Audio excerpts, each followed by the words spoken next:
They really got to make that Lego Les Miserables thing. Fuck. Now I'm all jittery and goofy. You guys don't know this, but this is like the third time we're trying to do this intro. So, hi everybody. Welcome to Disney Plus Pals. I'm Neil. Hey, Jack's here. Cher's here, and we're talking about the Chip and the Dales and the Rescue Rangers. All three of them. Special guests, guys. I actually brought some special guests here today. Who are your special guests? Chip and Dale. Then I don't see how those two characters are applicable to this review. You should toss them out. They had this since I was 6. Well, everything's temporary. Destroy it with fire. No. Wait, didn't Sweet Pea say that death is coming for all of us? Probably. Did Sweet Pete say that? Probably. I think so. In the movie, he said death is coming for all of us.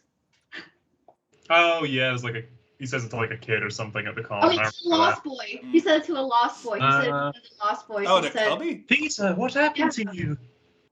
Why is Cubby still a kid but Peter's old? I don't get that.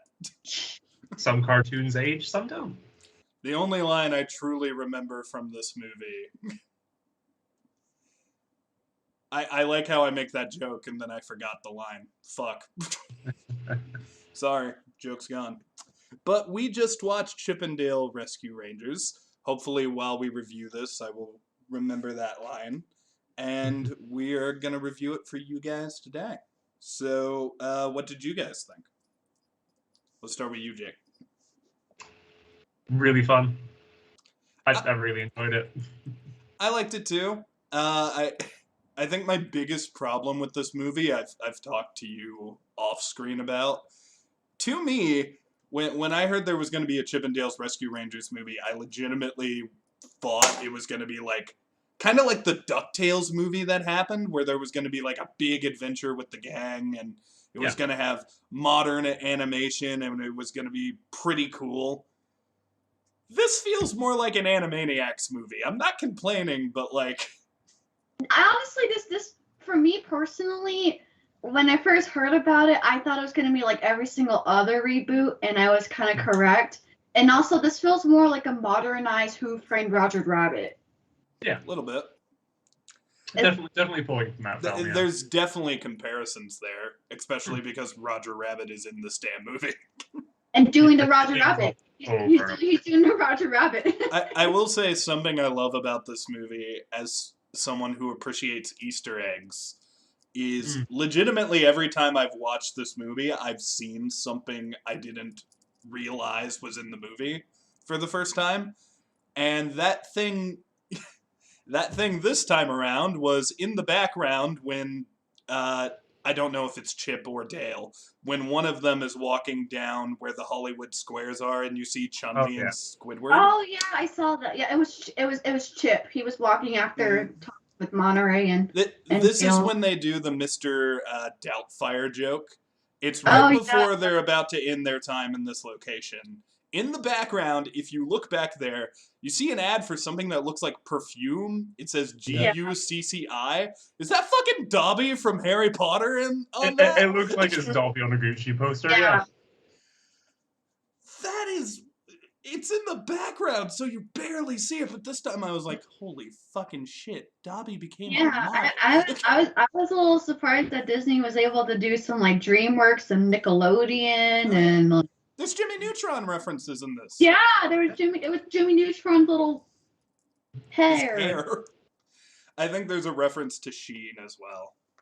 Yeah. I love just analyzing this movie and all the different animation. Honestly, like, even if you took Chip and Dale out of it, just all the different animation in one film would have been enough for my ticket. Yeah. But, yeah, no, I like this movie a lot. And to get into deeper analyzing of why we like this movie, Jack, please tell me you have notes this time so we don't have to panic and lose our fucking minds. Yep, first page of new notebook. I had notes the last time on my phone. I have a couple notes, but they're mostly just jokes I wanted to talk about and didn't want to forget.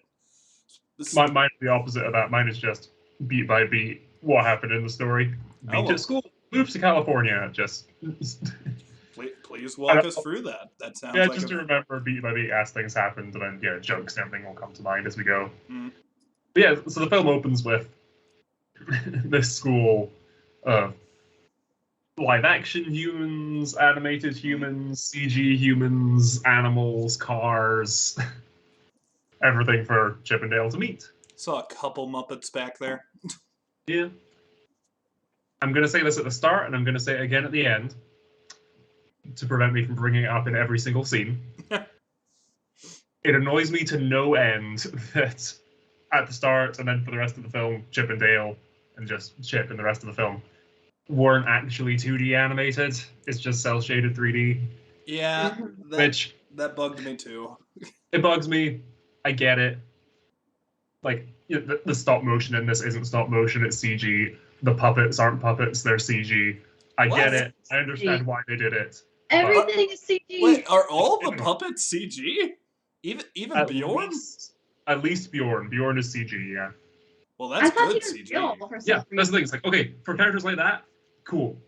It works. I legit thought he was a puppet that I just composited into it. But no, he's CG, and they spoke to people who worked with Jim Henson and everything they did. A ton of reps, a ton of research to do it to make it look that good, and it does. It does. It looks fantastic for Bjorn. Putty is fantastic. Again, the thumbprints and everything all over him. They don't have it changing frame to frame like an Aardman or something like that back in the day with Wallace and Gromit.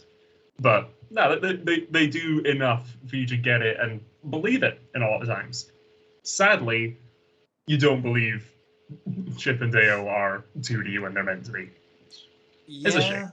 I mean, what really sucks is on the poster, Chip is clearly drawn. Yeah. And it looks a lot better. Than the final product. Yeah. I would like to say real fast, I remembered what I thought to be the most iconic line from this movie. I guess it's not that iconic if I forgot it, but it definitely got the biggest laugh out of me, where it's like, do you have any stinky cheese? You guys cops. Yeah. For me, that's the moment this movie went from funny to hilarious. the eyebrow drop, yeah. I believe that's Keegan. Yeah. I think it's him. Keegan, like, yep. Yep. And looking forward to his performance as Toad, you know? He sounds pretty good as Toad, honestly. Yeah. He sounds like Toad if Toad was less annoying and grating. Oh, wow. I think it's neat to see him as kids, although I have to admit there's something in my brain every time I see Chip and Dale next to a human where I'm like, no, stop it. Go back to the cartoon world. Go do some weird stuff with Donald Duck I don't like. I'm fine with it, because again, and the Roger Rabbit comparison is to be made, obviously. The characters in Roger Rabbit fit in so much better with the humans in that film than any of the animated characters do in this one. Needs to be said, gonna say it. Like, you know, when Roger Rabbit is on screen in this film and they're dancing on the dance floor, we were doing the Roger Rabbit with Roger Rabbit. The joke with the pigs was, and then doing the Roger Rabbit with Roger Rabbit. They are the only characters on the dance floor. Like, Roger is like meters away from anyone else. It's like, okay, just to give him the space, and it wasn't as well done as it was back then. That's fine, because like with Roger and that, there's a quick moment, that's a gag, that's a joke, we move on, and it's full of that, so it keeps you going the whole time. But, you know, whenever they take a moment to breathe, it is a bit noticeable for me, at least, that it's like, yeah, no, the humans are all taking a few steps back here. But then again, you know, as we'll get to later down the line, like the fight with Putty and everything, where you do have the characters interacting, when it happens, it's done really well. But they deliberately take steps to not have it happen a lot of the time. I know we're talking about this a little out of order, but with the fight with Putty, if they ever, like, we're getting a lot of weird horror movies right now, with the Grinch getting a horror movie and Peter Pan getting a horror movie. Wait, what? Yeah, the Grinch is getting a horror movie, Peter Pan's getting a horror movie. Winnie the Pooh's horror movie is coming out this year, I believe, or next year actually. We're getting a lot of weird horror movies right now. Some of the What? shit Putty does later when he's fighting the human. Could we get like a claymation horror movie? That might be actually really good. Wait. The Grinch? Yeah. I can understand Peter Pan and like Winnie the Pooh, but the Grinch? Look, he doesn't like Christmas, so maybe he's gonna go kill a bunch of people who like Christmas. Adds up to me. Honestly, to me, that makes more sense than Winnie the Pooh. Yeah. What? Oh my god. Sarah, you just saw a movie where E.T. fought Batman. This is not as weird. You saw a movie where there was a movie where E.T. fought Batman. What? I'm sorry, I just actually want Lego Les Mis now. I think that would be hilarious. That's interesting. On the Lego note, my brain went straight to, have E.T. and Batman ever interacted before? Yes, in Lego Dimensions. Did they? Funny, I actually... Yeah, E.T.'s in that game. Wow. I have a Lego E.T. figure, because he's in that game. Jack may not know this, but Neil probably does know this. I used to be afraid of the Grinch. I know. We talk about it every Christmas. Yeah. It was mainly Jim Carrey's Grinch because he does that really creepy smile. And now the Grinch having a horror movie, basically all my childhood traumas are coming back to me right now. Yeah, so. I would not look up the image they released of it. You'll probably get a little freaked out of the Grinch again. I don't want to be freaked out. I was just liking him, and I don't want to be not liking him again. And don't worry, Benedict Cumberbatch is still there. Just go to Benedict Cumberbatch. He is hot. Go to the original. Go to the original. Fuck Benedict Cumberbatch. I didn't really like that version. Oh, wow, yeah, I love that image. Okay. I don't want to know what it looks like. I don't want to know. It's just the Grinch looking scary. You already know what it looks like. We're not gonna do it. Look, I have to work like 10 hours tomorrow. I want to be able to sleep. Please. You're good. We're not. I was already freaked out when Chip and Dale were in the sewers. I don't want to be freaked out more. Okay. Did something scary happen in the sewers? You know who lives down in the sewers. You know. Yeah. Did they? Sorry, I gotta admit, that scene I was texting, so I didn't pay attention to that one as much. I don't think they directly referenced it, did they? No, I don't think so either. They did not. But yeah, sewers are gross and creepy, I suppose. Yeah. But and that better be TMNT down there, and not the other one. So did you guys get the message? The reference with Double O Dale? What's his name? Here's the thing. Double O Dale does not exist. It never existed. But what was going to exist was Double O Duck, which, to my knowledge, was originally going to be like a James Bond parody Duck series in the same vein as Darkwing or DuckTales. But halfway through, they decided, hey, let's make the show about Launchpad McQuack. So it was going to be like a Launchpad McQuack spinoff. And then they scrapped it all entirely because they were like, well, forget this idea. Secret agents aren't as good. Let's keep Launchpad McQuack and let's instead do a show where he's a superhero. And that was the origin of Darkwing Duck. Oh! Which is why when Darkwing at the end is like, Darkwing! Darkwing! They ripped him off to make this movie. Yeah. Okay, that's fun as well. I was thinking, Double O Duck rings a bell. But I didn't know any of that story. I just Google image search Double O Duck. They reference it in the recent DuckTales show. Okay. Cool. Is it DuckTales, yeah. Is it me, or did Disney Afternoon make a lot of duck shows? It's I don't not know. you. Let's check with Duckula, DuckTales, Darkwing Duck, Quack Pack, Mighty Ducks. There's like 3 more that I'm just not Duckula the Disney Afternoon? I don't even know, but it was... I thought Duckula was more Nickelodeon. I'm just counting Duckula. Why not? Duckula looks like Donald. Duckula was probably made because Disney Afternoon are making all these duck shows. I was like, there's a lot of ducks. I'm like, ducks were apparently the hot ticket when we were kids. To me, they were, but I didn't watch the Disney Afternoon. I'm in the UK. That wasn't a thing. I wasn't born when the Disney Afternoon was on. I was born afterwards. I was probably more into like Dora the Explorer I was and Disney. around.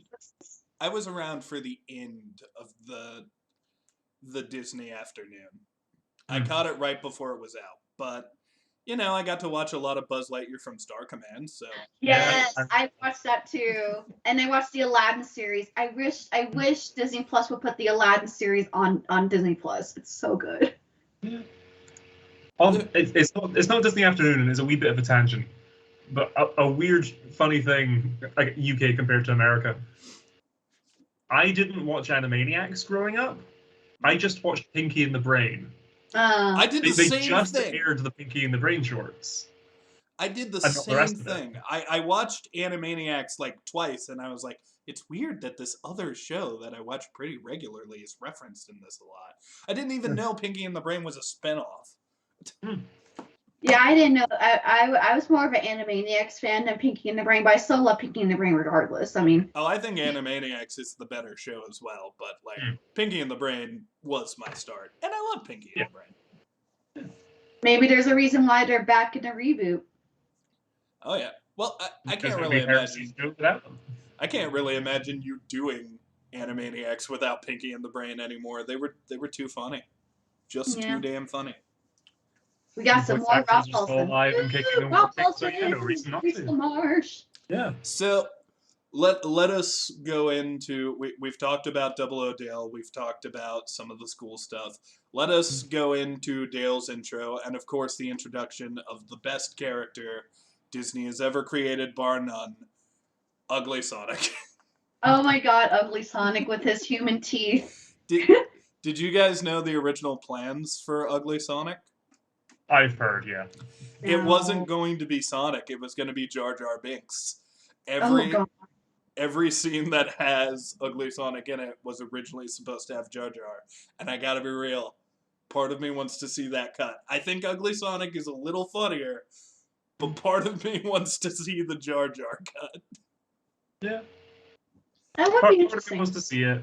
I prefer the Sonic one myself, and I think, yeah, Ahmed Best, the guy who played Jar Jar in the films, is doing much better now than he was, and I don't know if you... I think...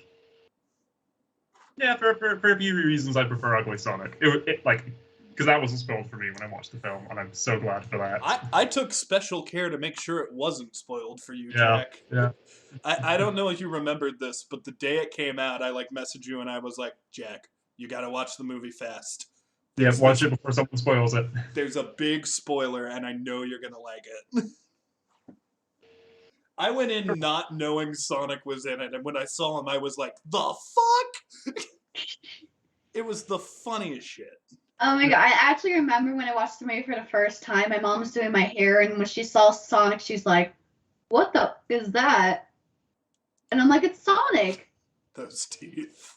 Yeah. I know those those fucking like, teeth. And I told my mom, I was like, Mom, this is what Sonic was gonna look like in the Sonic movies, and she gave me that look like. They have made him a bit uglier for the joke. Oh yeah.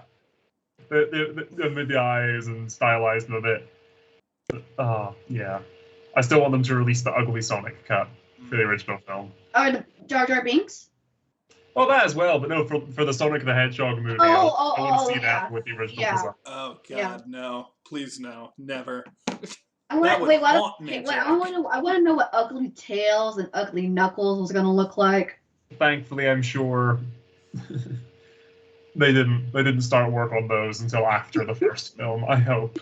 There may have been an Ugly Tails because Tails did appear. Yeah. You're right. There may have been an Ugly Tails out there. I have no idea. I still haven't watched the second Sonic movie. I watched the first one. I actually really liked the first one. And I'm not really huge on video games besides watching cutscenes, but I liked it. So. We catch back up with Chip and Dale. We find out how different their lives are. Dale is a con jumping wash up, I guess, and sure. Chip, he's got a podcast. Oh, like does that. he have a podcast? Do Yeah. they ever say specifically what the podcast is? I don't think they say it, but at his booth at the con behind him is like, oh, Dale from whatever the name of the podcast was. I'm like, I'll check. Fair. Star of the hit podcast, Dale's Tales. Dale's Tales. Woo. I hope this is kind of a tangent that has literally nothing to do with what we're talking about, but I gotta say it anyways. When Ant-Man Quantumania happens, if we don't hear at least one little bit from Ant-Man's podcast, I'm gonna be pissed. Yeah. That is all... And fucking Paul Rudd is in this movie, so actually it connects. Aunt-Man instead of Ant-Man. God. Oh, yeah. The superpower was like, we're really attractive to people aunts. Aunt-Man. Yeah, I think in the MCU, it won't annoy me if we don't hear it in Quantumania, but I definitely want, like, because it's the sort of thing, like, Kamala Khan, like, references it in the Marvels or for some future project, you just have someone listening to it. I just like the idea of him having, like, guest stars that are other Avengers. So I like the idea where it's like, all right, everybody, you've been asking for me to get an Avenger on this podcast, and I really went deep. We really worked hard. We got you an Avenger. Hawkeye, come out. Hey. And then everyone's upset it's Clint. He calls Thor, and Thor just, like, crashes through the roof. What's the emergency? Oh, nothing, it's just a... How you doing? You want to talk about your day? Sit on down, grab a mic. Gore just kidnapped, like, several children, dude. I'm busy. I got stuff going on. But yeah, we find out that Dale is... What is Dale working for? Is it an insurance company? Yeah, Chip. Chip is like an insurance Chip, my bad, agent. Chip. Yeah, he's like an insurance agent. There's what was it called? What's the company called? It was like Shady Insurance or something. It was Coercive Insurance. That's it. Again, a lot of these just like we cite gags. It's fun. It's great. They come together to help Monty after a bunch of references to Looney Tunes, Chipmunks. Yeah. There was even a Frozone thing. Yeah. In the fridge, there's all the all these other used to be famous cartoons. Still, yeah, other animated characters who are, selling themselves to be slapped on. You packaged it, you patented it. It is interesting to think about that in that world. Just people all around them have items they can go buy from a store.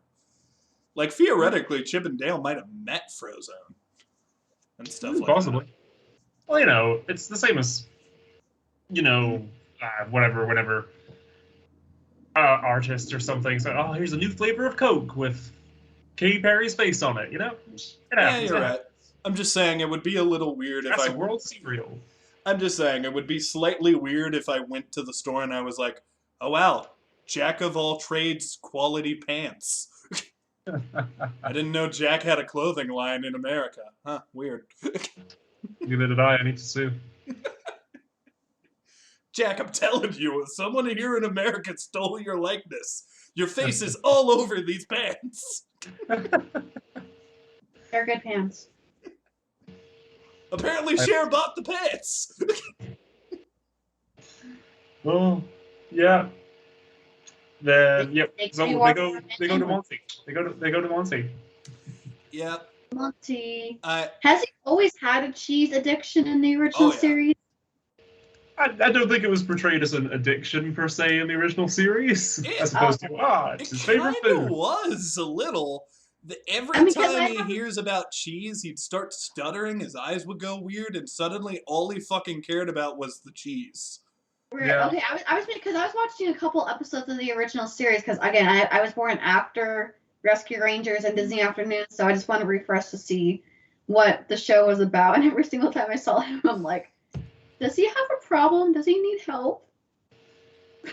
Evidently, yes. Does he need to go to a AA meeting or something? Here's the thing. I never thought that it was code for drugs or anything when I was a kid. But now that I think about it, yeah, it probably was. Because just the way Chip is like, Ah, Monty, stinky cheese. You're better than this. Yeah. I just want to make sure, there is help.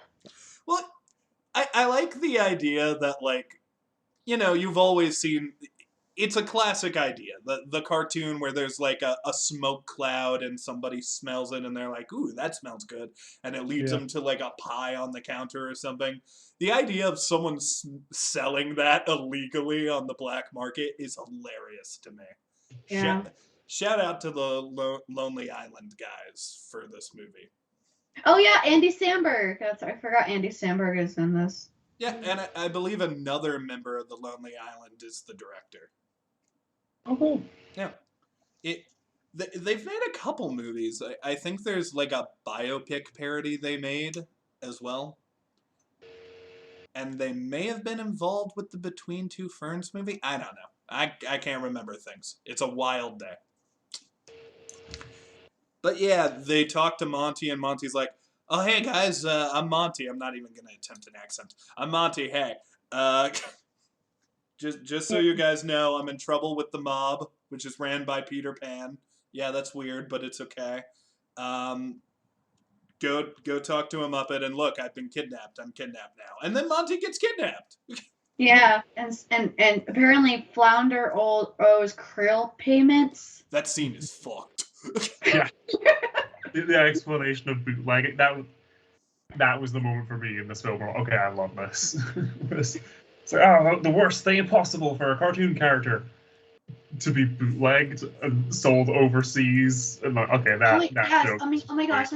I mean, there's been so many bootlegs of famous Disney movies from like these weird companies.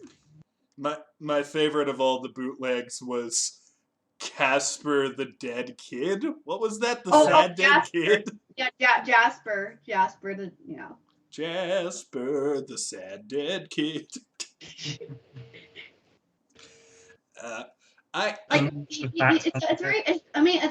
it's very common here because it's like, oh, I want to get this like Disney movie, and then like your grandma gets like a bootleg version. It's like, isn't this what you asked for? I'm like, no, I want the Disney one. You have idea how many bootleg Peter Pan movies I've seen because of that exact scenario you've brought up.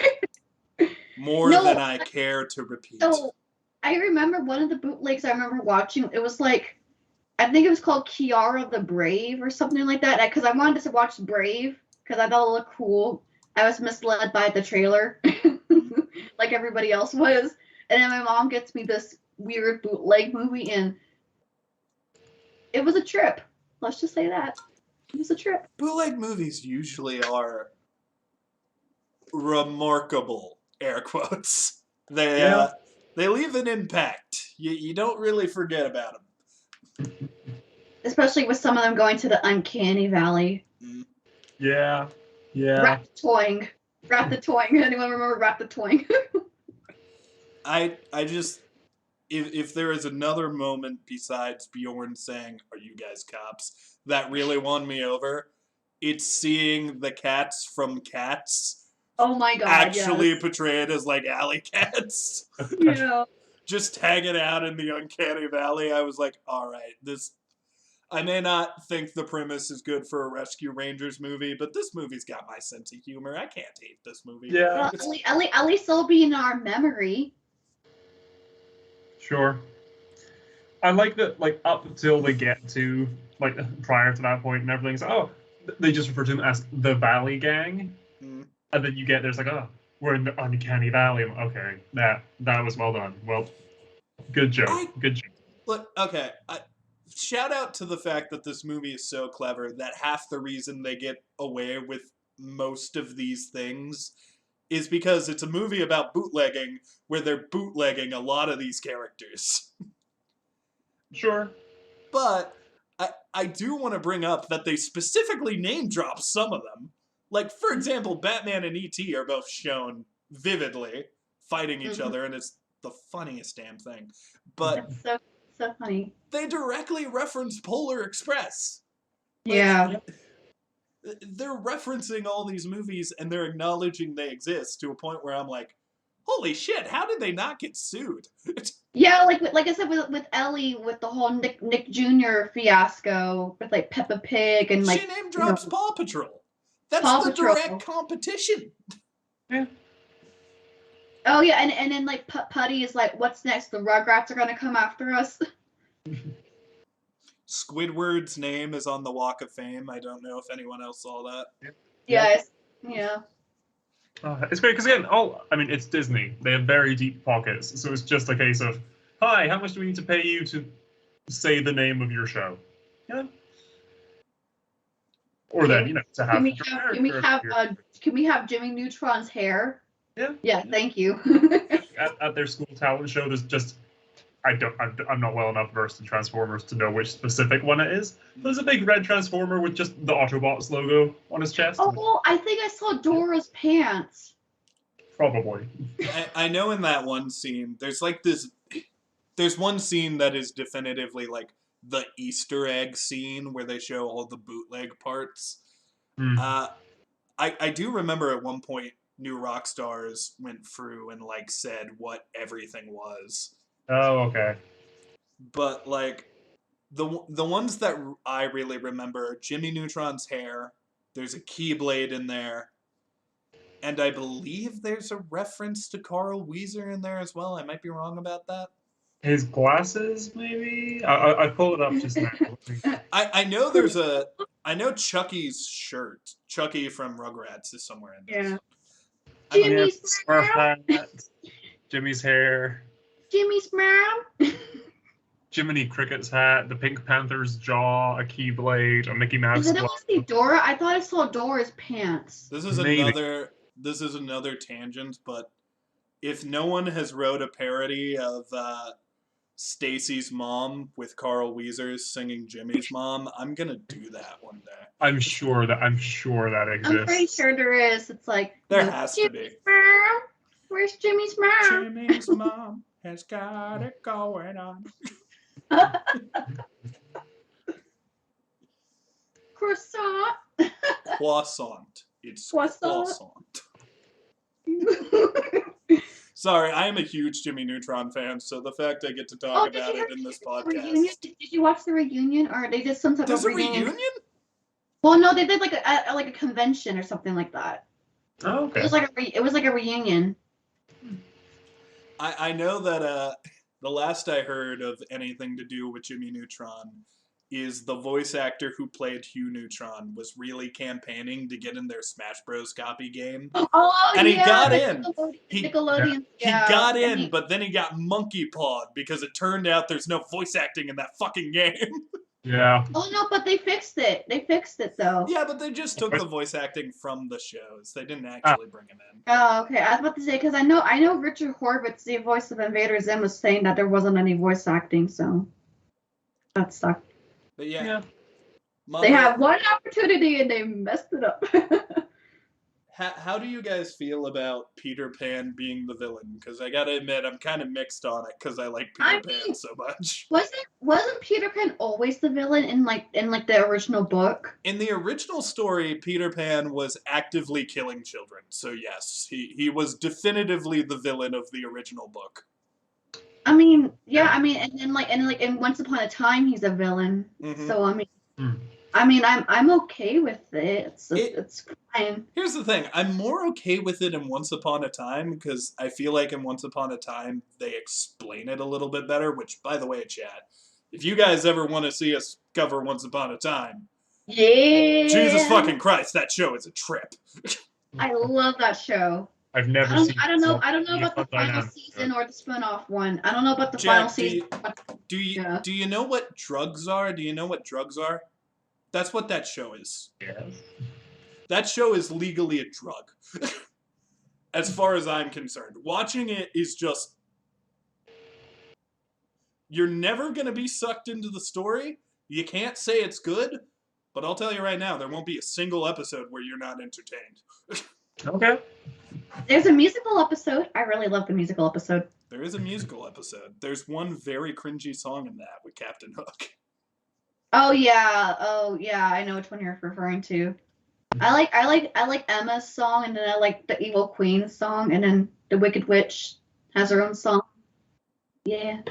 Nice. We should do that later. I'm not against it. That show is so trippy. I'd be more than willing to rewatch it again. I'm just not really a huge fan of the final season, but everything else is cool. Oh yeah, the final season sucks hard. I agree with you there. All of it's bad. Literally all of the show is bad. But the final season is like, it's not even fun bad anymore. Okay. I personally liked it. I started watching them when they did Frozen, and I had to rewatch the episodes, but I like it, so. Before they got to the Uncanny Valley, though, I love the sight gag of, okay, they're going to the wrong side of the tracks. It's Main Street. Disneyland. Phineas and Ferb's mom was there, and Yeah, I wonder what Linda. shady Linda shit she got up to. I forget which crime they said she was doing. Here's the thing. I don't think they did say a crime specifically for her. No, they didn't.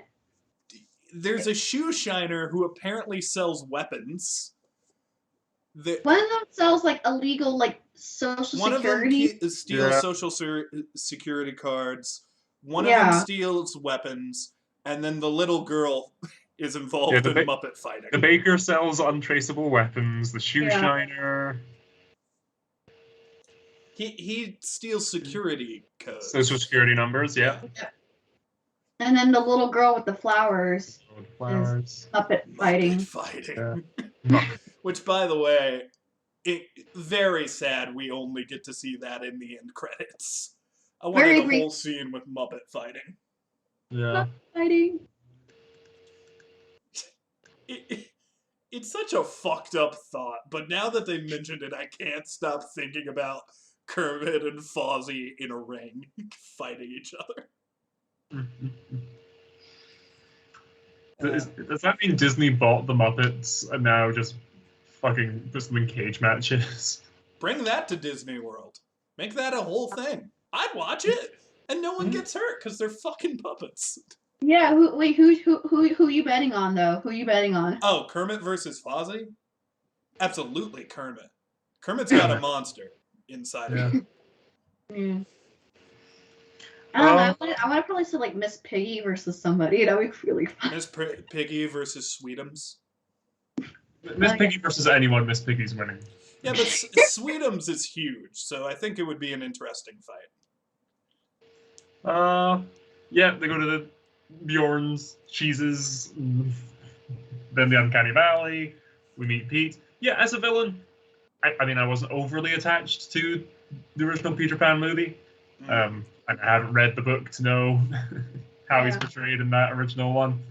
But no, I like it. I like him as the villain. That's a fun reveal, and Sweet Pete's not is bad. Is it true that they actually had Shrek body wash? Yeah, there's probably. That is a real thing, I believe. Yeah, it sounds familiar. Like I might have had that at some point as a kid. If not that body wash, I guarantee you they had Shrek's head on pretty much everything. Yeah, like a bottle of like bubble bath or something, probably. There was toothpaste, there was body wash, there was everything.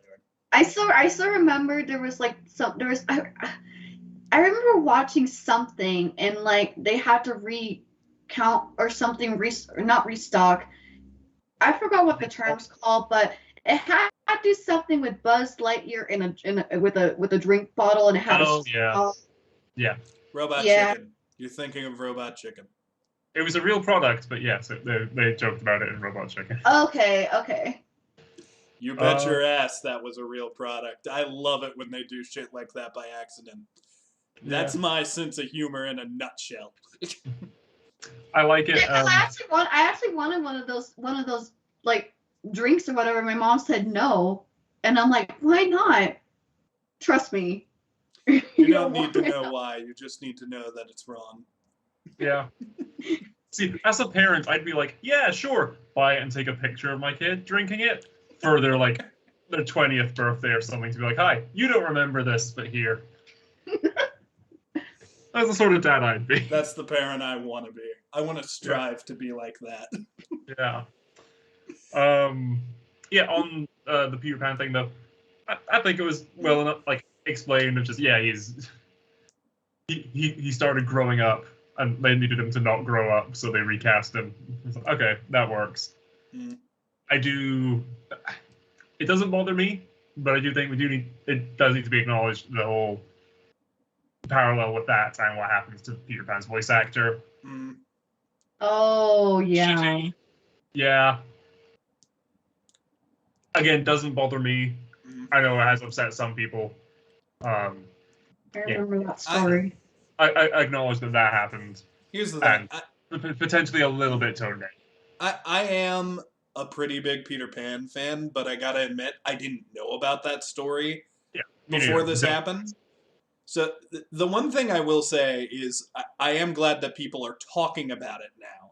I'm glad that people are acknowledging this thing happened, because legitimately, it kind of feels like one of those things Disney would want to push under the rug. But now people are talking about it, and I think that is a good thing. Yeah. However, I cannot deny that now every time I watch the movie and I see those scenes with Sweet Pete, it makes me feel a little awkward now, and I don't like it. Yeah, just his flashback as he's talking about it, and the rest of the film, it's fine, I think. Yeah.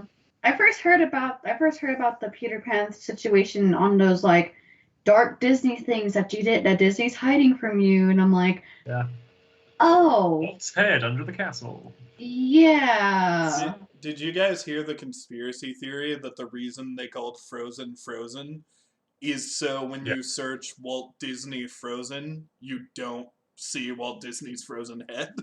Mm-hmm. I think that might be true. I would not be surprised. Pete's henchman being Seth Rogen, dead-eyed dwarf.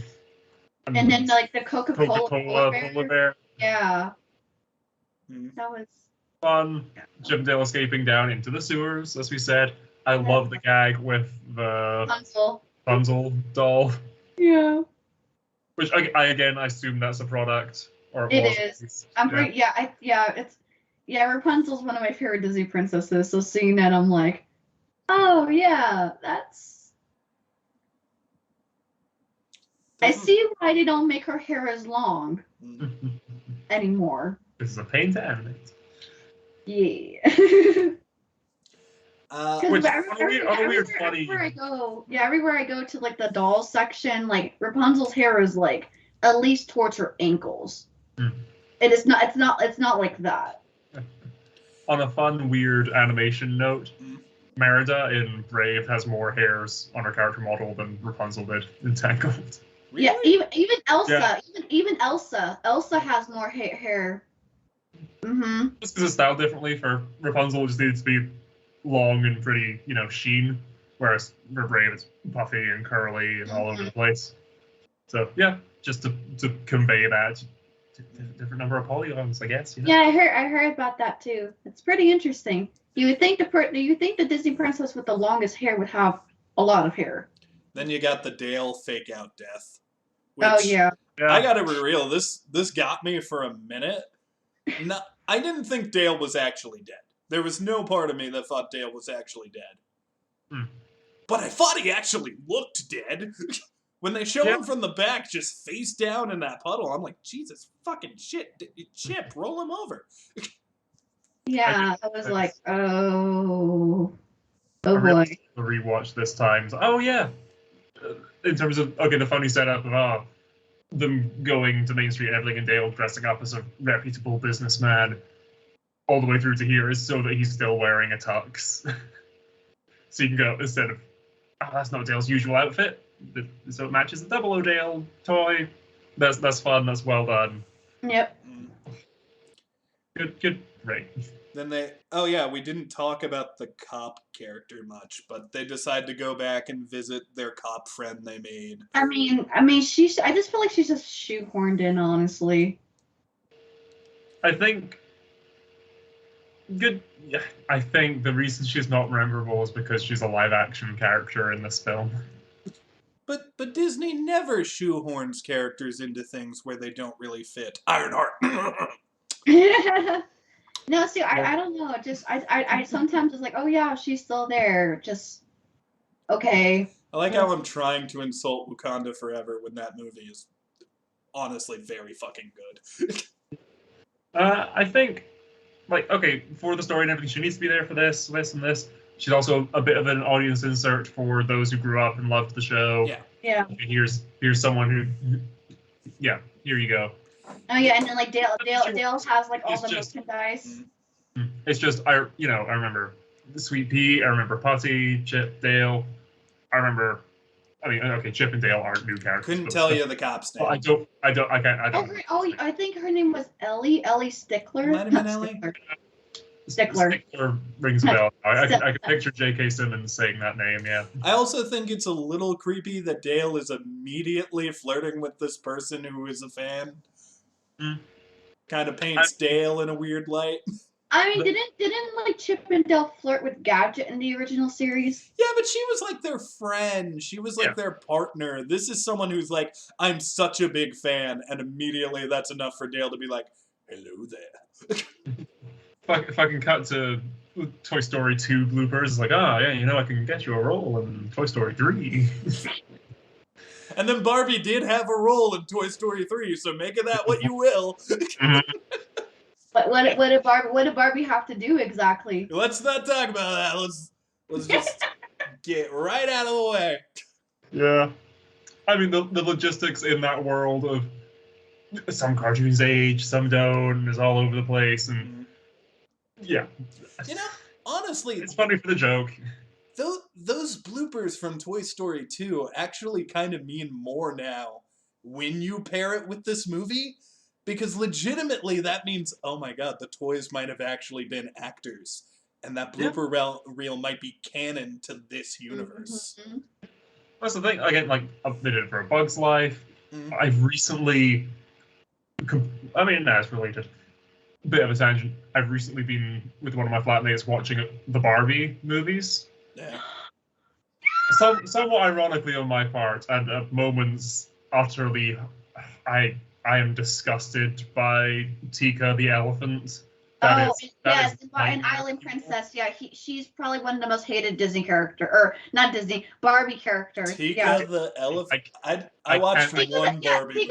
She's from the island. She's from the Island Princess. She's basically one of Barbie's like animal friends. Hold on. Wait, don't spoil what she does. Jack, you were so disgusted by a CG elephant that you couldn't look at the screen? Like, visually, she is. Oh, she looks awful. Human eyelashes. She has like human eyelashes. It's kind of weird. Very uncanny. It's so off-putting looking. But no, rewatching them, for me, for the lols, for them, for the nostalgia, and also because fucking a bunch of the princes are all voiced by Alice from Death Note. So that's surreal. But no, we're rewatching them, and they do that. They definitely riffing off Pixar doing it. But no, a bunch of them during the credits just have it be revealed that, Barbie is an actress in this. Yep. They're like she's like giving other actors like her email and the phone numbers and bloopers. It's funny. Yeah, I saw like the Swan Lake bloopers. That was actually kind of funny. I don't remember them well enough to differentiate. No, it's okay. Hey, you have another Barbie fan here. I talked about my top 10 favorite Barbie movies on my channel. If you want to know more, people, go look me up. I wouldn't call myself a Barbie fan, but it's fun to watch the films. I was actually talking about myself. I had a girlfriend who was really into Barbie, so I had to see 2 Barbie movies, and then unrelated, the relationship ended. Unrelated. I'm joking, but yeah, no, I'm not really a Barbie fan, but Monster High, on the other hand, that's kind of my shit. Oh, I like Monster High. I like monsters. Seeing cool monster designs in high school is my thing. I don't mind it. I had to explain to my parents what Monster High was because they were very confused. Because this year for Halloween, I dressed up as an Ever After High character who basically has almost the same name as myself. So I had to explain how Monster High works because my dad actually watched the live action Monster High movie for the first time and he was completely confused. There's a and he live was also action Monster High movie? Well, that might be the best way to watch it, probably. It came out last month. Yeah. on Nickelodeon. I know there's a show coming out or something. Let's move on. This is a tangent. Yeah. We'll talk about it later. Where are we? Dale's Garage, The Cop. Oh yeah, I want that Chip and Dale merch. I want some of that Chip and Dale merch. It was a bit excessive, but I'll take a few things, yeah. I mean, as a kid, I really liked Gadget. So like, Did you have a crush on her? Sure, these are personal questions. No, I did not have a crush on Gadget. Oh, okay. I had a crush on many other cartoon characters, including Ariel. Is it because she showed her belly? Actually, it was her hair. Oh. Did you know she was actually supposed to be blonde? But they changed it. That would not have been as cool.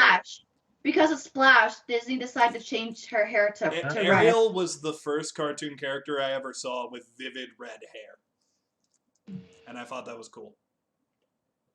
But yeah, they're in there and they're talking to unknown cop lady who may or may not be named Ellie. Sally. I'll check. They begin to suspect her. I think Chip does. Chip starts to realize she might be lying, maybe. Because he said that Putty would be too obvious to be a bad guy. Well, because also, he mentions that, like, she said she lived in Albany, and apparently Chip and Dale Rescue Rangers didn't run in Albany. So she had her grandmother recorded the episodes for her. She definitely has a couple things where it's like Dale brings something up, Chip and Dale bring something up, and she seems to have an excuse for it. But yeah, it's just a red herring to hide the fact that the most obvious thing is the obvious thing. Mm-hmm. And honestly, the second they start saying, "Oh, I think it's Ellie," that's when you realize it's not Ellie. Ellie's her, yeah.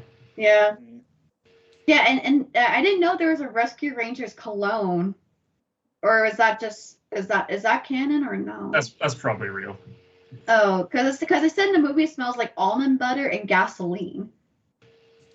I think that might be just in the movie. It could be real. I don't know. I feel like it's a real thing. I don't know. Almond butter and gasoline does not sound like a great scent, but I don't know. I'd try it once. I mean, I remember growing up, I had like a Dora the Explorer scent perfume and a Barbie perfume. It was interesting, to say the least. I actually did have Shrek swamp-themed deodorant. Oh. Yeah, It actually smelled quite nice, even though it was supposed to be like swamp bog and stuff like that. Was it green? It was green, and that's why I got it. Green was my favorite color. So is that the reason why you like Peter Pan and Kermit? No, they are the reason why I like the color green. Kermit and Peter Pan and Luigi are the reasons green became my favorite color. That was with me when I was little. Pink was my favorite color because of Dora and Barbie and Blossom from the Powerpuff Girls, and so basically anyone that was wearing pink, I loved. I mean, that's fair. I was the same way with purple and green, but to continue. With the exception of Aurora, I didn't like Aurora. I told my mom for Halloween it was between Aurora and Cinderella, and I said to her verbatim, Aurora is boring. Aurora is boring. I agree with you on this. But to continue, is this when they sneak back into Sweet Pete's place? Yeah. This is they go to the bathhouse first. Yeah. Yeah. They disguise themselves after one of the episodes. Where there is a goddamn South Park cameo of all things. Yeah. Randy from South Park shows up. And if you know the shit that character has done in the show, you know why it is remarkable to see him touching anything Disney. Jesus. That was the one moment where I was like, oh wow, they're really doing this shit. Okay. I haven't seen South Park, but I'm assuming he's a very dirty man. Oh, he is the dirtiest man. Of all the characters in South Park, there are two characters that are the most, let's say, risque and doing controversial things. That would be Eric Cartman and Randy Marsh. Oh yeah, I know. Oh yeah, Cartman. Screw you guys. I'm going home. Well, Cartman is actively like an evil, antagonistic guy. Randy's just kind of a dumbass who's doing dumb things. But yeah, this is where we get the rap scene with a giant CGI snake. Yeah. For some reason, I thought that was Ka from the Jungle Book. But Yeah. yeah. No. Well, Ka from the CGI Jungle Book was a lady, right? Doesn't Scarlett Johansson play? Scarlett Johansson voiced Ka. Yeah, so I don't know if that's Ka or just some random snake. Could Probably go just either some- way. It's DJ something or other, the character's name. Oh yeah. Voiced by Flula Borg. And yay. Good. Oh yeah, because he does like the Disney afternoon theme, but it's a remix, and he wants them to rap. I'm not even going to try and pronounce that character name. Hi, my name's Dale. I like whales. No, I don't Wait a like minute. whale. Isn't there an actual celebrity called DJ Snake? Probably. I don't know shit about DJs, man. This I feel like there's an actual DJ this called is an DJ. area of expertise where I am the dumbest and the most foolish. DJ. I can't tell you DJ shit about Snake. DJs. Couldn't do it. What's up, DJ Snake? I'm pretty sure you're a real person. If someone put a gun up to my head and said, name 5 different DJs or you're gonna die today, I could maybe get 2. Does Marshmallow count? Marshmallow could theoretically count. I could say Deadmau5, Skrillex. Alex. That's it. That's it. Those are all my Yeah. DJs. DJ Snake. Is I Post think DJ Malone a DJ? No. Place I work just got Post Malone Funko Pops in. What? Wait. What about David Guetta? I don't know. I Yeah. don't know who the fuck that is. We're going on a tangent here because there was a CGI snake who asked them to rap. Here's the thing. Yeah. It's hard to not go on tangents because there's so many tangential things in this movie. We are a very tangential group. Like, we haven't Especially- even talked about the Comic-Con scene.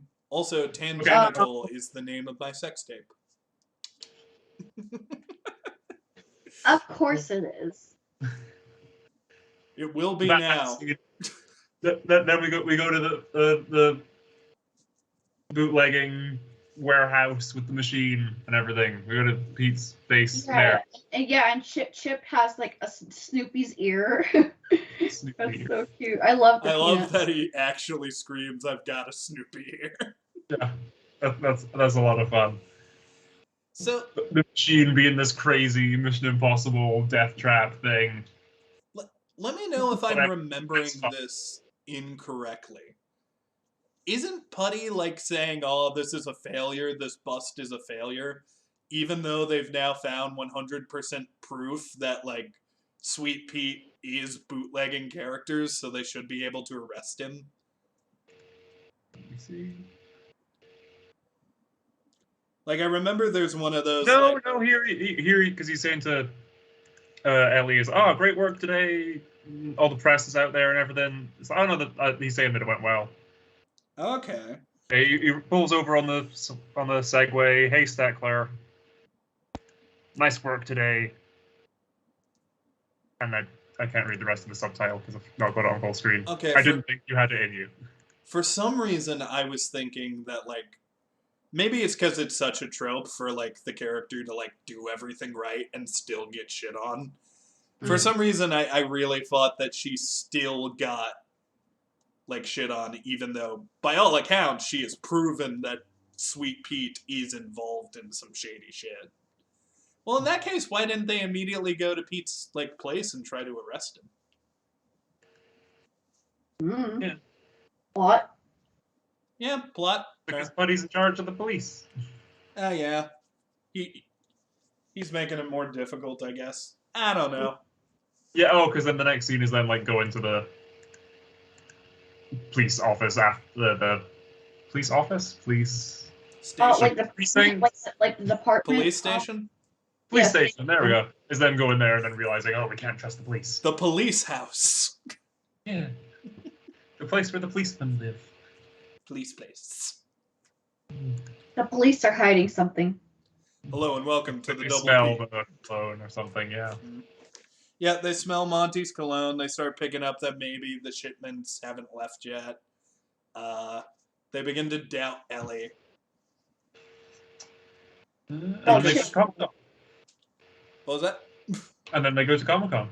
Oh, yeah. Yay, come on. I want to go again. Now, here's the thing. There are a lot of scenes in this movie that could potentially be the funniest scene. There are scenes that could potentially be the best scene in the movie, most of them involving Ugly Sonic. But Mhm. what I would position to be one of the weirdest yet one of my favorite scenes in the movie is when Seth Rogen falls down, and who's there to help him but all Seth the Rogen other character. Seth Rogen characters. His characters like Pumbaa, Fucking Mantis, Bob is in this movie. Bob. Yeah. Bob from Aliens vs. Monsters. And The Mantis fuck? from Kung Fu Panda. Mantis from the Kung Fu Panda series. Oh yeah, that one was surprising too. And Pumbaa. Pumbaa's there. Because Pumbaa Oh yeah, was the easiest. I forgot he did Pumbaa in the live action. Oh, not live action. I'm sorry. It's the what are we calling it? The shitty Disney Lion films King. in the live action. So. Call it the shitty one. Okay, because every time I say live action, I keep getting like it's not live action, it's CGI, and I'm like, oh. Well, the quickest way to get those arguments out of the way is just say the shitty one.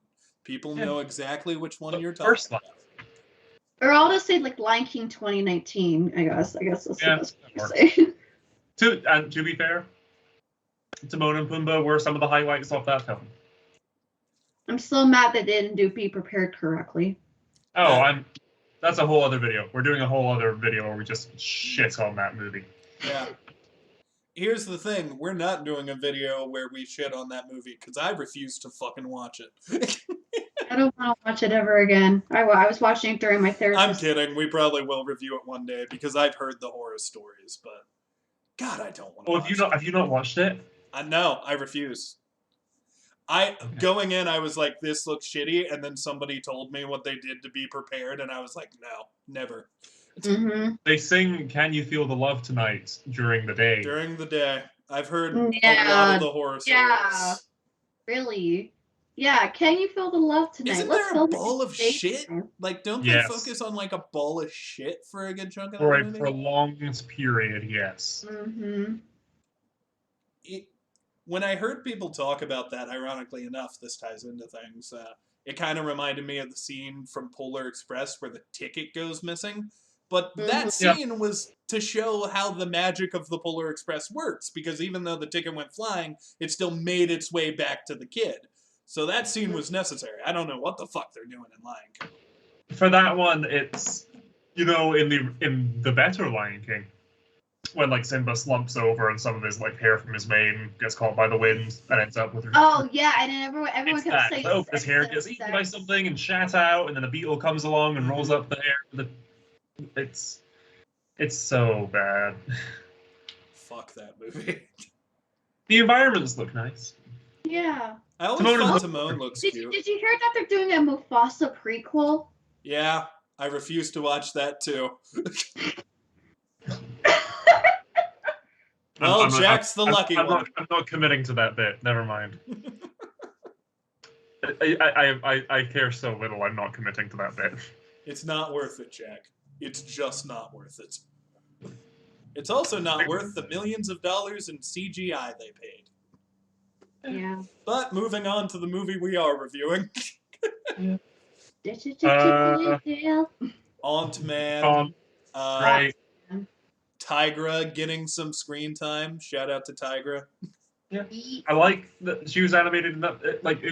They hadn't done the final pass of the line work on her. It was a bit sketchy on the edges. That was nice. We touches like that for all these different characters throughout it. She didn't look CG, which is why it's so weird that Chip does look CG.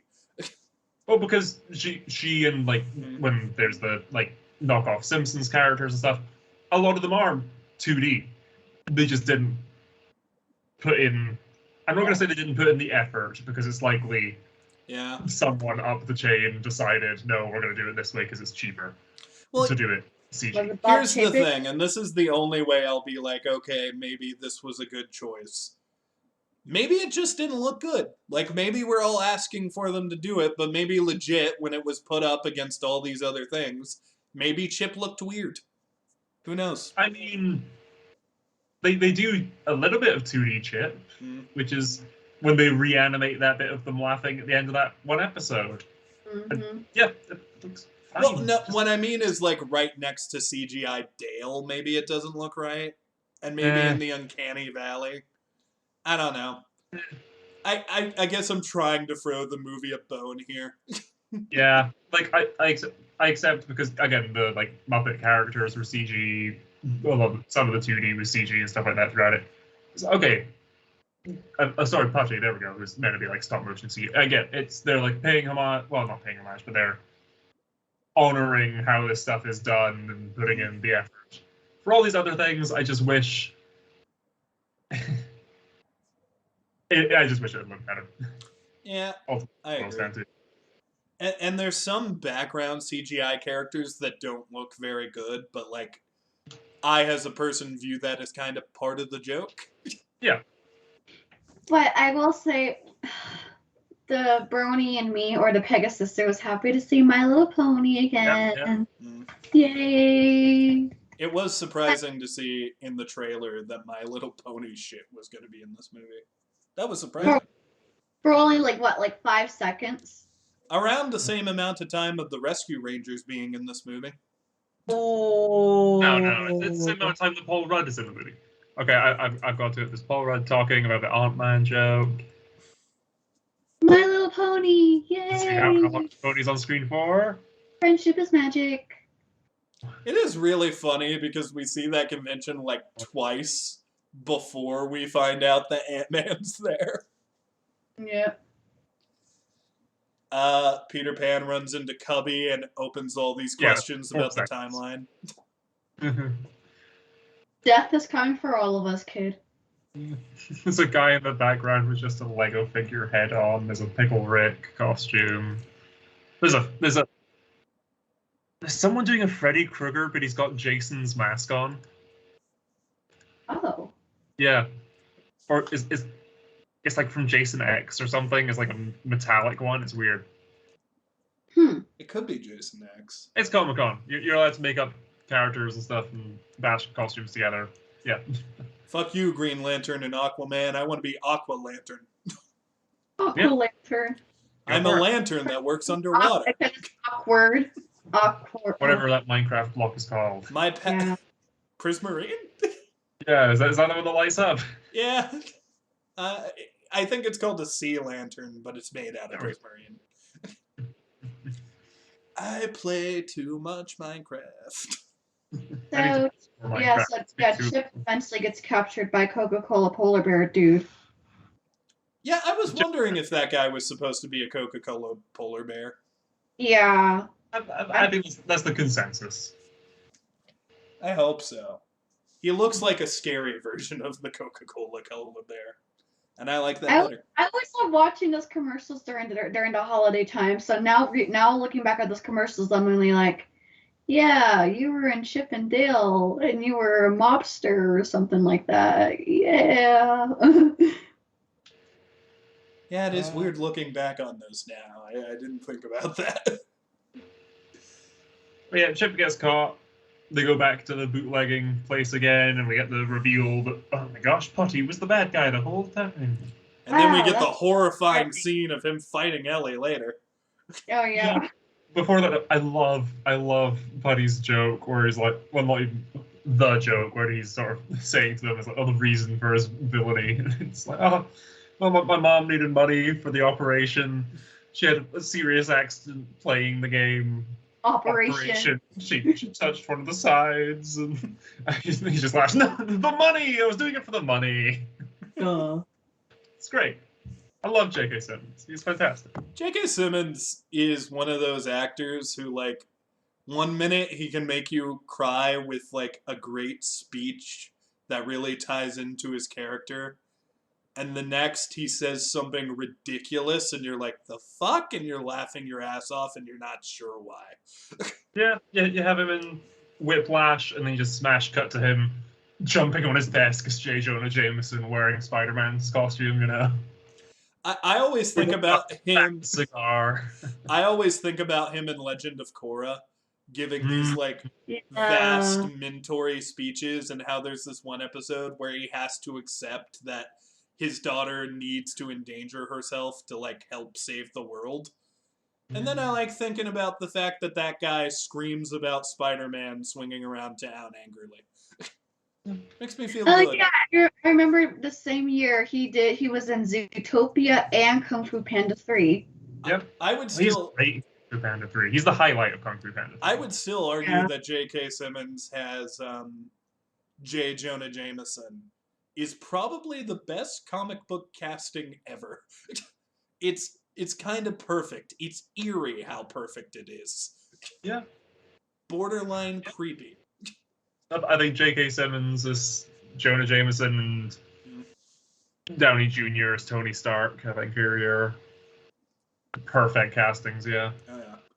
Marvel's got a couple of those. Chris Evans as Captain America was a great choice as well. Can't really imagine anyone else doing that.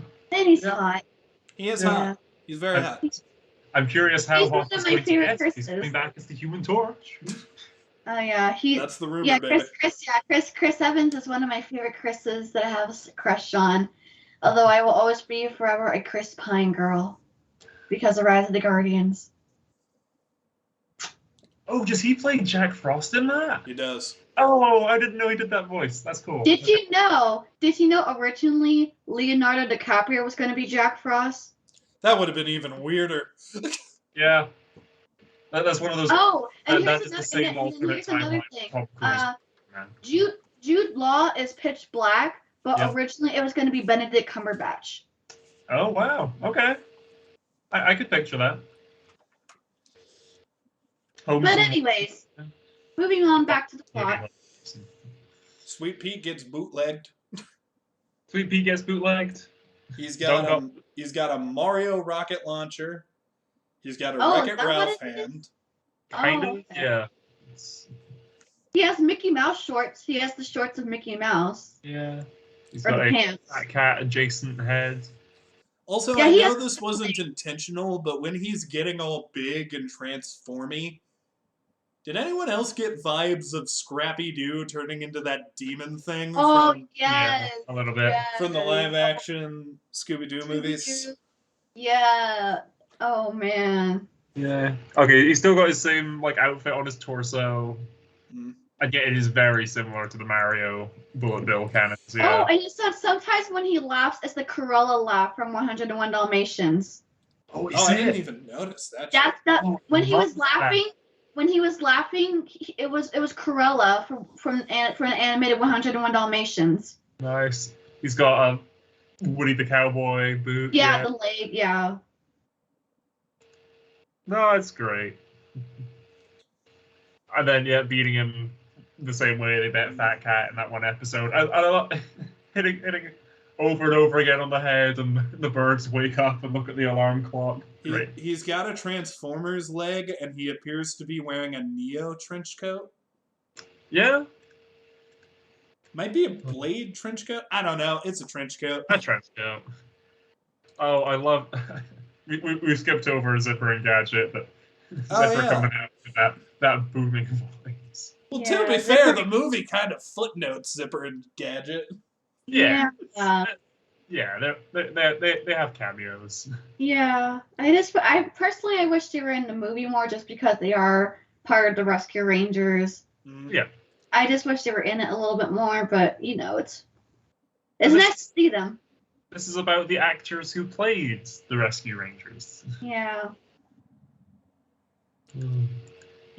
I just thought of something. 42 kids and counting. 42.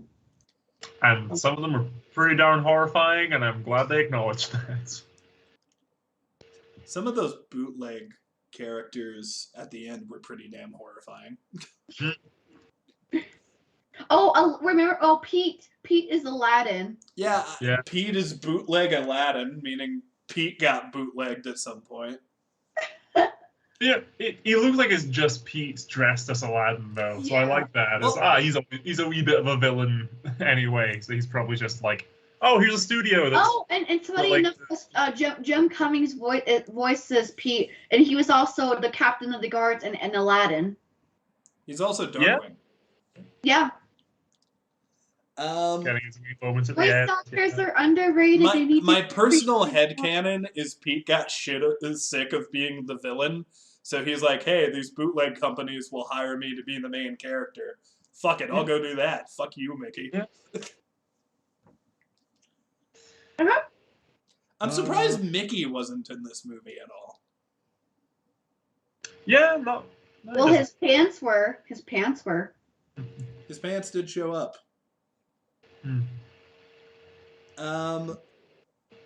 I think this is where the big fight scene is, right? Yep. Oh, we were gonna talk about Ellie and Putty, and how that was very horrifying. Like she was getting choked. But The fact that she hits him and he just has like imprints on him, he like turns into clay for a minute.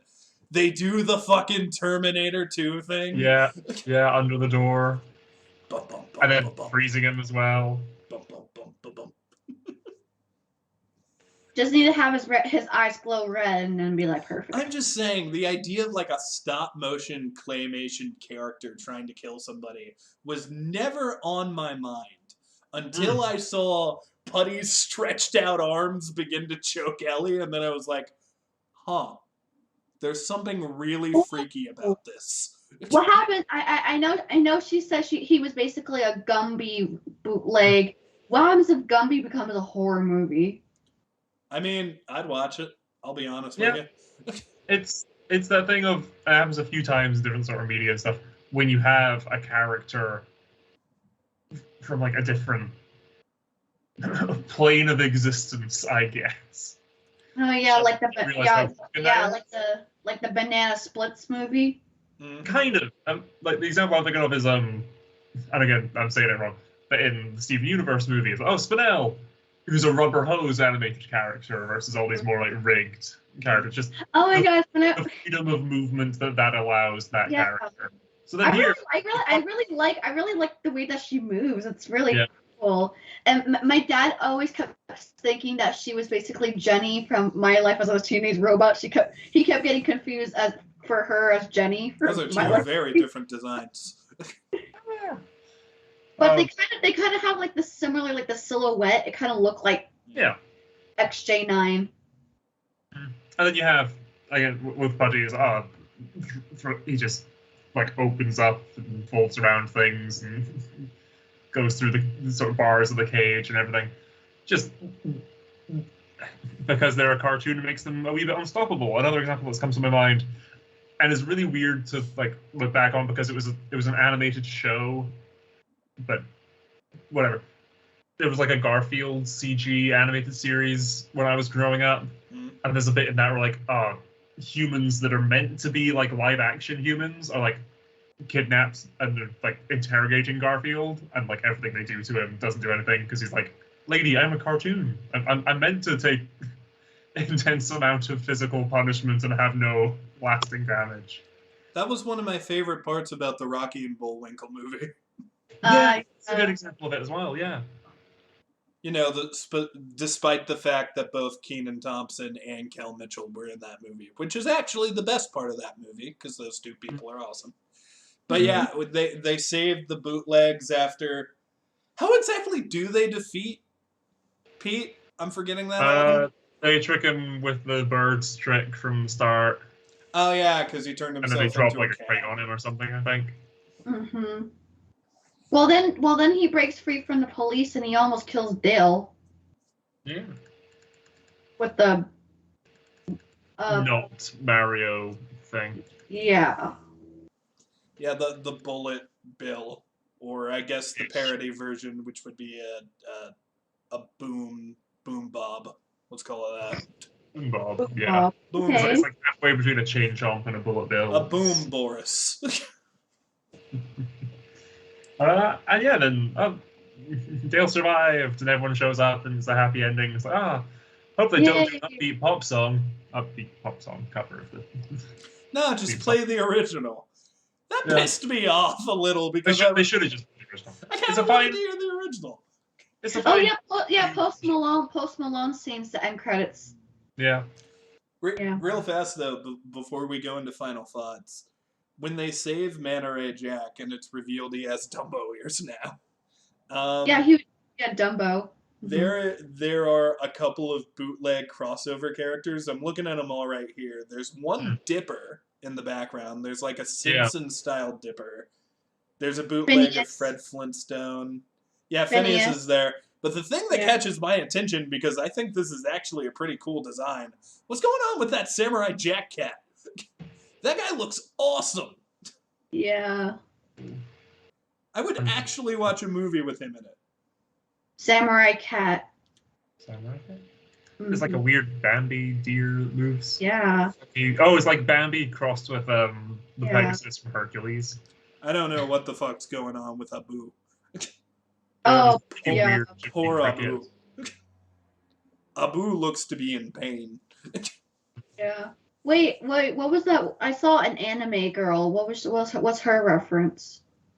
Oh, there's a Patrick Star as well. Yeah, I saw Patrick. There's a weird launch pad. I didn't see Jimmy. I wonder where was Jimmy? Jimmy Neutron? Yeah. It was just his hair. They don't actually show him in the thing. Darn. Oh, there's almost Gumball. Oh yeah, Gumball, yeah. Past them as well. There's a very cow and chicken looking cow. There's like an old man who looks like Naruto. Yeah, there's an old man Naruto with a big mustache. Powerpuff Girl parody. Yeah. One of the dwarfs from Snow White-ish. Oh, a Marceline, I think? There's a very Marceline from Adventure Time looking vampire. Yeah. Right at the end. And a big buff looking turtle guy. There's a Cheshire cat. Oh yeah. Oh yeah. Wasn't that Garfield like Tigger? And it's in the background and you only see it for a minute, but I swear to God, there's like a guy who looks like Johnny Test. I don't know if you guys know who Johnny Test is. Yeah, There's a Cartoon Network character. Okay, so we all know Johnny Test. Johnny Test is fucking in the background, but he is in the art style of Johnny Quest, which I think is fucking hilarious. That's good. That is one of my biggest notes, just Johnny Quest, Johnny Test, what the fuck. But yeah, do we have any final thoughts? Any things we want to bring up before we go into rankings? The one scene we are yet to discuss. Oh, sure. Yeah, we should talk about it. We want Darkwing. We want Darkwing. Darkwing Duck! I would very... Here's the thing. I want a Darkwing Duck movie. I want a Darkwing Duck show. I would love that. Could we just maybe go back to the DuckTales TV show and maybe just make a show about that Launchpad and that Darkwing Duck? Because to anyone who has not seen the Darkwing episodes of DuckTales, do yourself and the rest of the world a favor and go watch them. Because they're fucking awesome! We actually reviewed that. Yeah, we reviewed them forever ago. Yeah, like 2 years ago. There have been more Darkwing-related things in DuckTales since that episode, but since DuckTales got canceled, that is kind of the last season for those characters, so please go check it out. That show is great. They could totally do like a special, like a double-length episode or something as a Darkwing movie spin-off. I'm just saying, if I got to pick what they do, like, it seems that they're building up, they're going to do a Darkwing Duck movie in that same universe as Chip and Dale, which, cool, but I'd much rather see Saint Bernard and all the cool Darkwing characters. Yeah. Which is exactly what we got in the DuckTales show. But yeah, I guess my final thoughts are, I like this movie a lot. Today was the third time I have seen it. And share when you message, it shows up on the videos.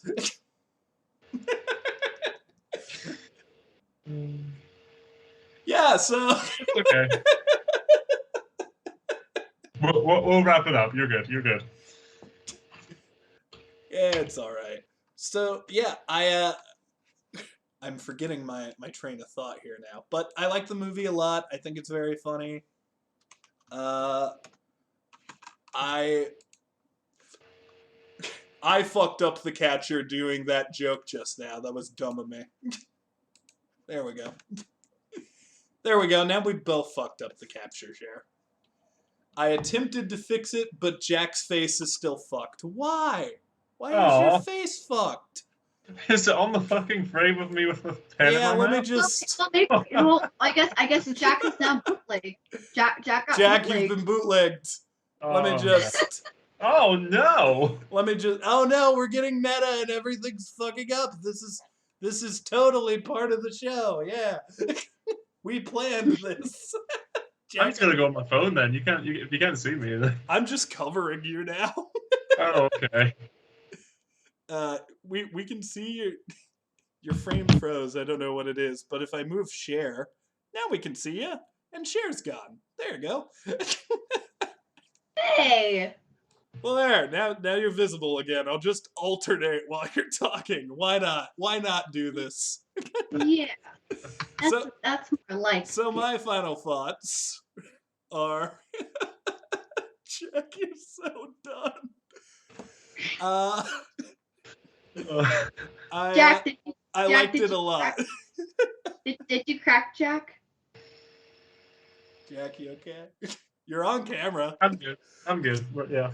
I'll just switch between you guys. Why not? So yeah, I liked it a lot. It's very fun. I don't think it's the best thing in the world or anything, but like, it's a very fucking funny comedy. I'd show it to anybody who has even a passing interest in, at this point, just nerd culture, because there's so much in it. So yeah, I'm gonna give this movie a. You know what? I'm gonna be a little generous. I'm gonna give it a 9 out of 10. I feel like it probably earned it. Well, I laughed a lot during this movie, and I feel like that's a bonus. Yeah. Considering, like, well, first of all, it's a comedy, so I better fucking laugh during it. But also, it's legitimately, like, really interesting to just dissect and look at. It's very fun. You get to see some characters you know. I like it a lot. I think 9's a good ranking. And Jack, since you are currently the one on screen, would you like to give your final thoughts? Sure. Yeah. I really enjoyed it. It's funny. The references and jokes and everything. There are some that are sort of put in your face, get this joke, find it funny. But then again, as we said, there's all these ones in the background and everything. They're just passing moments. Compared to another film that I like, but to a lesser extent, being Ready Player One. Oh my god, the Iron Giant! Oh my god, it's fucking Chucky! Mad Balls! Overwatch! The holy hand grenade. Every little thing is like, okay, people are going to recognize this. But what about the few people that don't? We need to expressly spell out the reference for them as well. Whereas here it's like, okay, Uncanny Valley joke, that is like, my parents don't know what Uncanny Valley is, you know? Yeah. Dude, oh my gosh, I didn't hear recognize. Oh, I recognize this, you know? It's you don't need to spell everything out. Sure. Yeah, Jack, when you were explaining, you like froze for like a couple seconds. Okay. He didn't freeze at all for me. I'll get through this so we can end the recording. I like it. It's done really well, all the jokes and references and everything. Again, my biggest problem with this movie is that the 2D Chip and Dale at the start, and then the 2D Chip the whole way through was not 2D and did not look like it at all. Fair. That sucks.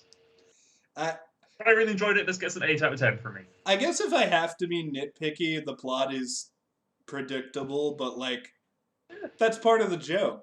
Like, they even mock it with Putty yelling, you know, at first I thought it'd be cliche to be the villain, but if it ain't broke. Yeah. Yeah, honestly, because of that, there are some criticism-proof moments in this movie, because they're kind of going with the joke. But yeah, I guess my biggest criticism is, I love this movie a lot. Could have been an Animaniacs movie. Yeah. Cher, do you want to give your final thoughts and ranking as I make you visible again? Oh, yeah, you really just make me visible. Yeah, I we're good. really do appreciate that. I'm I have, definitely not gonna slowly move Jack back down because he's dancing. yeah, because I have a Chip and Dale shirt. I have actual Chip and Dale here, so yeah. Um, this is the second time watching it. The first time I watched it was back in the summer because I thought we were going to do Chip and Dale, but things happened. Mm. We're here now. I watched it in the morning when I was eating breakfast. Again, I get a lot of like. To me, this is more like a modernized Who Framed Roger Rabbit. For in my opinion, so it's like a more modernized Who Framed Roger Rabbit. But it's nice to see Chip and Dale getting the spotlight again. I just wish some of the other characters were more. I know I understand they're actors, but I really wish Gadget and Zipper they played more of a role instead of just cameos. Yeah. I do agree with Jack. Like the 2D isn't really 2D. It's I don't even know what it is. Yeah, it can be predictable. Some of the characters aren't as memorable. Like Ellie is just your typical fangirl detective that wants to do good but had a tragic backstory and that makes her doubt herself, and if she gains back her confidence, yada yada yada. We heard the story before. But again, I love the references. I love all the Easter eggs. It was a trip. I'll just say that it's a very very fun trip. Chip and Dale. What is your number? I'll be in the middle. 8.5. That's fair. Yeah. I think those are solid rankings. Also, I want it to be known the entire time you were speaking, I was just fucking with the capture and having fun now. If we're doing with this joke, we might as well. But I got it where you're both visible now, so don't do anything silly. What did you do to me? I just made you more visible. Jack. Jack, what are you doing? You're on a building. Jack, you're on No, another I'm not. building. What are you talking about? I'm not on a building. What? I'm gonna Oh, censor I'm you on with multiple Dale. buildings. Oh my god. What's going on? Jack What is going all the on? buildings. I'm now questioning if I know how to turn this off or not. What is happening? Jack, I'd ask you to plug yourself, but you appear to be advertising yourself all over the city. So, Hi, I'm Jack. You can find me, Jack of all trades, on YouTube. Link will be in the description. If not, I will pester Neil to make sure he adds it. A lot of anime reactions on my channel at the minute. Finally finished JoJo's Bizarre Adventure Part 6. And by that I mean Part 2 of JoJo's Bizarre Adventure Part 6. Part 3 comes out in a couple weeks' time.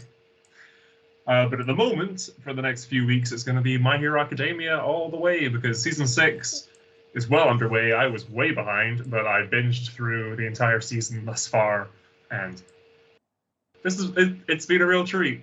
I see why people love this arc so much. It's very good. It's very good. So if you want to see that, check me out on my channel. Cher, it's your turn to plug yourself if you want. Yes. Hello, everybody. My name is Charisse. I go by Cher here. So, I actually have a new account, and Neil already knows this because I texted him on Messenger. But due to the conflicts that Twitter is going through right now, I decided to make an Instagram. So I now have Instagram. Yay! I have Instagram now. It's basically my YouTube, my first YouTube channel, Cher from 2000. Yes, you're gonna have to put the underscores in between my name from 2000. Cher underscore from underscore 2000. That's my Instagram. Same Facebook and Twitter things, basically my first and last name. As of right now, I actually just finished recording my thoughts on the 1992 version of Disney's Aladdin. Probably I will have that probably by Thanksgiving weekend. just because I have to work longer days tomorrow, or I guess in this case this week, because it's a 3-day week for me. So I should have the Aladdin review or my thoughts on Aladdin probably by this coming up weekend. So stay tuned for that. And I really want to do my thoughts on Rise of the Guardians, just my thoughts. I know we talked about Rise of the Guardians, like, what, has it been 2 years? Yeah. Been a little bit. Yeah, almost like a little bit over 2 years since we did Rise. I just want to do my thoughts on it, just because Rise of the Guardians turns 10 tomorrow. Came out November 21st, 2012. And it's basically kind of like my Dear DreamWorks video, because I'm going to have a lot to say. It's kind of like, in sort of ways, it's probably going to be like a video essay, be like, why Rise of the Guardians needs to come back, why DreamWorks decides to ignore it. And I'm really mad at you for DreamWorks right now. You should probably bring it back. I don't care if it's a sequel or a TV series or even a short. If it's a 5-minute short, at least it's something. Just please bring back Rise of the Guardians. You have so much potential with that movie and the books. Like, seriously. Come on, DreamWorks. But until then, stay tuned for my Aladdin review. Bye. When you guys watch this VOD, I think you're going to be very entertained by what I have chosen to do this time. Oh no. What did you do? I think I'm going to have to leave that as a surprise for you guys. But just let it be known, Jack's getting a ton of screen time right now. Let's just say that. Hey! Don't worry. Hi, guys. It's me. I'm Neil. I'm here. I have recently started a new job, so it is kind of hard to get content coming out pretty regularly. But I'm still working on things. Still working on my top 10 Disney villains list. Yeah, when's that coming out? We can hope within the next 5 years. Sometime within the next 5 years. Sorry, I'm still curious if there'll be enough good Disney villains that'll come out in that time, whether your list will have changed at all. It might. Who knows? I'm half tempted. Well, at least you can watch Jack and I's our top 10s. I actually created like 2 top 10s. So there's 3. In the space of like 4 or 5 videos. We have recently uploaded 2 videos I did with buddies. We did the DLC for Resident Evil recently, which was very fun. We got trapped in a jar. That was cool. And we have Christmas stuff coming up. Probably gonna cover some Christmas stuff. I can't think of a Thanksgiving thing on Disney Plus for us to cover, but who knows? Well, Thanksgiving's like in like 4 days. What we're gonna do? I don't celebrate Thanksgiving. Thanksgiving isn't even a holiday for Jack, so we won't count it. But Christmas is, so we'll do. Typing in Thanksgiving on Disney Plus. Do you know what comes up? What? Wakanda Forever. God. That was the first. Wakanda Forever, and then Riley's first date. Oh, what is Riley's first date? Oh, Inside Out. Inside Out. I thought it was. For some reason, I thought it was Girl Meets World. I was like, oh no, it was the other Riley. Okay. Yeah. I still do things on Twitch whenever I can. Still on Twitch a lot. So yeah, just keep an eye on Twitch. We might do stuff. I'm definitely not still fucking with the capture and making it weird. So yeah. Keep an eye on things. There's stuff on the way, including finishing off the Daredevil reviews. Oh, Jack, you're not even on screen anymore. They can't see that. That's fine.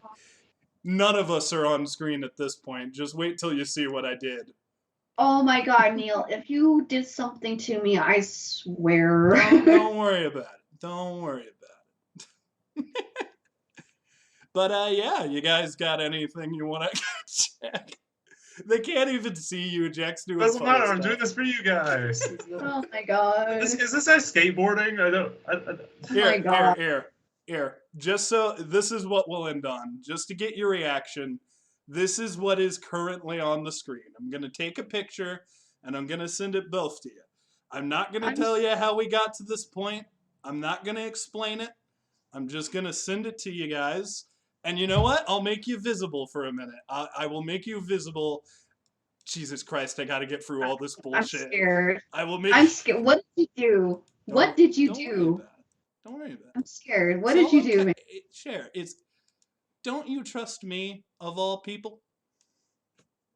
Not really. Well, that's probably a good idea. That is the wise decision. Here. I'll send it to you first, Jack. We'll keep the anticipation going for sure.